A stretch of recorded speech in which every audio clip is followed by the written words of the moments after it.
Cherry Tiggo. Если на постоянную включаются вентиляторы. Так, вот здесь стоит такой блочок.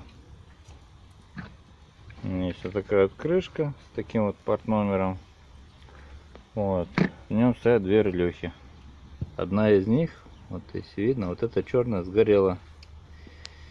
Почернела. Сейчас не контачит. Ее под замену второй скорости нету.